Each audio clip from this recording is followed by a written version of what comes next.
She looked you in the eyes and smiled a little while she said it. Then she hit you with those 4 words that make absolutely no sense. You walked away thinking, wait, since when is being kind a bad thing? Since when does treating someone well actually get you rejected like this? You're confused, maybe even a little angry, and honestly, you should be. Because what she said and what she meant are 2 completely different things. By the end of this video, you'll know exactly what those words really mean. You'll understand why women say them and what you should do differently. Stay with me, because the answer is going to genuinely surprise you. Let's start with the one thing that nobody actually wants to admit. You're too nice is not a compliment that's wrapped inside a rejection. It's a signal about how she experienced being around you specifically. Not who you are as a person, but what she actually felt. And what she felt when she was around you was not attraction. She felt comfort, safety, and maybe even a quiet sense of appreciation. But not that electric pull-in-your-chest feeling that keeps someone up at night. Not the kind of feeling that makes someone think about you at 2 a.m. Here's the hard truth that most men are never willing to face. You can be the most genuinely good man on this entire planet and still completely fail to create that feeling in someone you care about. Not because goodness is wrong or kindness is something to be ashamed of, but because what you were calling nice wasn't actually real goodness at all. Let me break down exactly what too nice translates to in real life. The first thing it usually means is simply that you had no edges. You agreed with everything she said and never once pushed back on anything. You were always available, always ready, always dropping everything the second she called.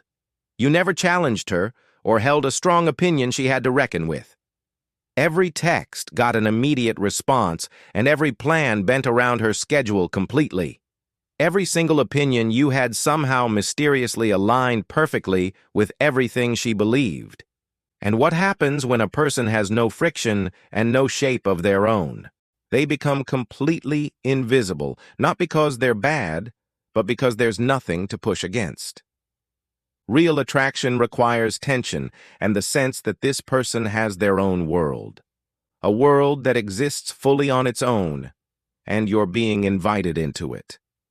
When you erase yourself completely just trying to be whatever someone else wants, you don't become more attractive in their eyes. You become nothing but a mirror. And here's the thing nobody ever tells you. Nobody falls in love with a mirror. The second thing too nice means is that she could feel the entire performance. She could feel that your kindness had invisible strings attached underneath every single gesture. The dinners, the compliments, the constant check-ins. She sensed a calculation running beneath it all. She could feel you were being nice because you wanted something in return from her. And women are extraordinarily, almost unnervingly good at sensing that kind of hidden agenda beneath kindness. When kindness becomes a strategy rather than an expression of who you are, it reads as pressure. It stops feeling like care and starts feeling like a transaction she never agreed to enter. Instead of feeling genuinely pursued and wanted, she felt quietly managed and carefully handled instead. There is a massive difference between a man who is generous because it's simply his nature, and a man who is generous because he's quietly hoping it will eventually tip the scales. She felt the second version of you showing up every single time, and it made her deeply uncomfortable. The third translation is the most important one, so pay very close attention right here. She didn't feel like you actually needed anything from the world beyond her approval. You were too agreeable, too accommodating, too quick to put her on an impossibly high pedestal. You placed her so high above everything else that you completely disappeared from view yourself. Here's what most men never stop to realize when they're in that kind of situation. Being desired by someone requires actually being desirable, not just endlessly available and endlessly agreeable. Being wanted requires having standards, having direction, and having things that genuinely matter to you personally. When you make someone the absolute center of your entire world from the very first day, It doesn't feel romantic or special to them. It feels like weight they didn't ask for. It signals that your world was empty, and she has somehow become the only thing filling it. That is an enormous and suffocating amount of pressure to put on someone you barely even know yet. Now here is where everything gets genuinely interesting, and where most advice gets it completely wrong. None of this means you need to become cold, distant, or emotionally unavailable to anyone. None of this means you should start playing games or deliberately ignoring texts to seem mysterious. Any man who tells you to do that is pointing you in completely the wrong direction entirely. The real answer is not to be less good or less kind toward the people you care about. The answer, the only answer that actually works, is simply to be more real. A man who has clear standards for how he spends his time is genuinely attractive to people. A man who says, "I can't do Tuesday, but what about Thursday," without guilt is attractive. A man who disagrees respectfully, holds his own opinions, and doesn't reshape himself for mild interest. That man is magnetic not because he's playing hard to get, but because he has something real to offer. He has a life of his own, a direction he's moving in, and deep self-respect.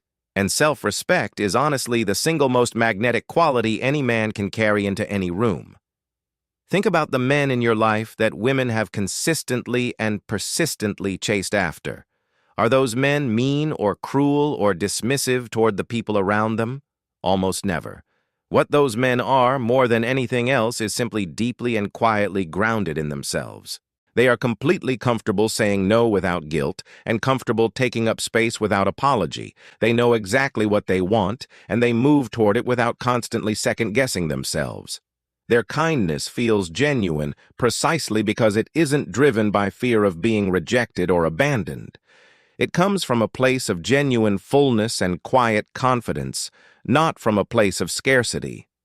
That is exactly what she was missing when she told you that you were too nice. She wasn't asking you to become a worse person or treat people around you poorly. She was reacting to the fact that she couldn't locate or feel the real you anywhere. She couldn't feel your edges, your actual opinions, your real boundaries, or your independent desire. Your desire that existed completely separate from the constant desire to make sure she approved of you. And without that, no matter how consistently kind you were, she had nothing real to be attracted to. So the real question is, what you actually do with everything you've just heard right now. You start by stopping the performance entirely and deciding to just be exactly who you actually are.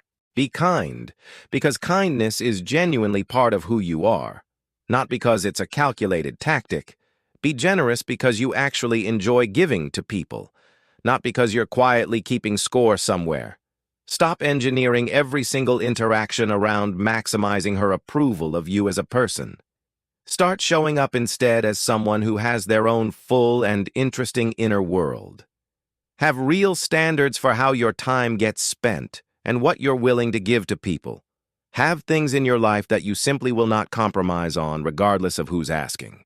Let her clearly see that you exist completely and fully, whether she is in the picture or not. And when you feel that familiar old urge rising up inside you to over-explain yourself, when you want to apologize for something that genuinely doesn't require any kind of apology at all, when you want to cancel your own plans the second she becomes available to spend time together, when you want to agree out loud with something you privately and genuinely don't agree with, stop. Ask yourself honestly in that moment whether you're doing it because it's actually true and genuine, or whether you're doing it entirely because you're afraid that she'll like you a little bit less.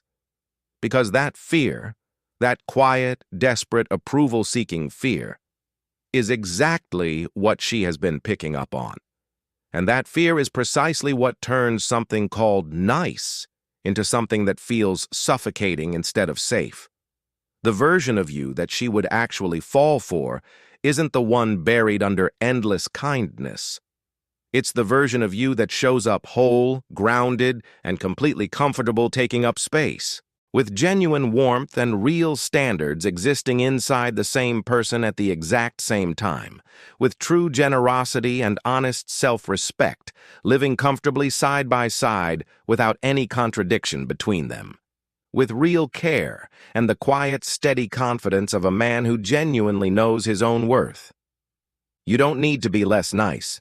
That has never once been the actual problem here. What you need to be more than anything else is simply less afraid of being yourself fully. And that single difference, right there between those two things, is honestly everything you need to understand.